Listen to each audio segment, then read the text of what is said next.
ایک لڑکی نے ایک لڑکے سے کہا تھا کہ گانا سنو گے؟ اس نے کہا کہ میں گانا نہیں سنوں گا۔ لڑکی نے کہا کیوں نہیں سنو گے؟ کہا اس لیے کہ گانا سننے سے بڑا گناہ و نقصان ہوتا ہے۔ اس نے کہا کیا نقصان ہوتا ہے؟ تو لڑکے نے کہا کہ میں اسلام کے مطابق بتاؤں یا پھر گوری چمڑی والے انگریزوں کی بات تم کو بتاؤں؟ اس نے کہا کہ مولویوں والی باتیں مت کرو، مولویوں نے یہی تو بتایا ہے نا کہ کان کے اندر سیسا پگھلا کے ڈالا جائے گا، تم وہ باتیں میرے سامنے مت کرو۔ تو اس لڑکے نے کہا کہ ایک انگریز پروفیسر نے اس بات کو لکھا ہے کہ جو گانا سنتا ہے تو خیالی دنیا میں چلا جاتا ہے جس سے اس کا میموری پاور کم ہو جاتا ہے۔ ایک دوسرے بہت بڑے سائنسدان نے لکھا ہے کہ گانا سننے سے انسان کے دماغ پر بہت بڑا اثر پڑتا ہے۔ وہ ایک ایک کر کے انگریزوں اور سائنسدانوں کی باتیں بتاتا چلا گیا، آخر میں ایک کتاب کا نام بتایا۔ امریکہ میں انگلش زبان کے اندر یہ کتاب چھپی ہے جس میں بہت زیادہ ریسرچ کے بعد میں لکھا گیا ہے کہ گانا سننے سے انسان کی سوچ، انسان کی فکر، انسان کے دماغ اور اس کے میموری پاور کو کتنا نقصان ہوتا ہے۔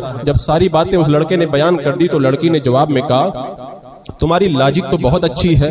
تو لڑکے نے کہا میری لاجک اچھی نہیں ہے بلکہ تم گوری چمڑی والے انگریزوں کی غلام بن چکی ہو۔ جب میں نے اللہ کے رسول علیہ السلام کی حدیث کی بات کی تو تم نے مجھے مولوی کا طعنہ دیا، اور جب ان گوری چمڑی والوں کی میں نے بات کی تو تم کو میری لاجک پسند آئی۔ ایسے کالج اور یونیورسٹی میں پڑھنے سے ایسی لڑکیاں تو پیدا ہوں گی، رابعہ بصریہ تھوڑی پیدا ہوگی۔ بس یہی حال آج ہمارے معاشرے اور سوسائٹی کا ہے۔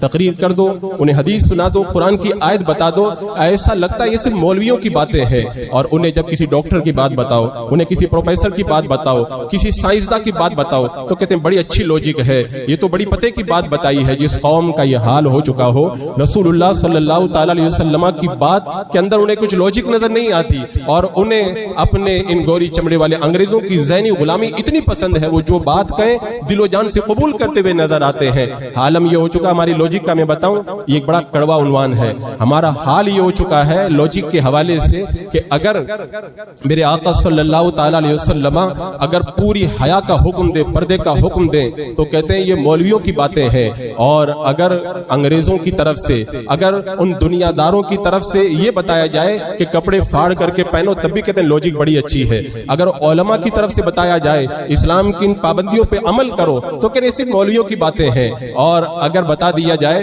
یہ ٹریفک مت توڑنا، اس سے یہ نقصان ہوگا، یہ مت کرنا، یہ قانون لاگو ہوگا تو کہتے ہیں ہمارے فائدے کے لیے تو کہا گیا ہے، یہ تو صحیح لوجک ہے۔ تو دنیا والوں کی لوجک ہمیں سمجھ میں آئے اور رسول اللہ صلی اللہ علیہ وسلم کے قانون کی نظر ہماری نظر میں اہمیت نہ رہ جائے تو اس کے بعد میں پھر عذاب نہیں آئے گا تو کیا آئے گا۔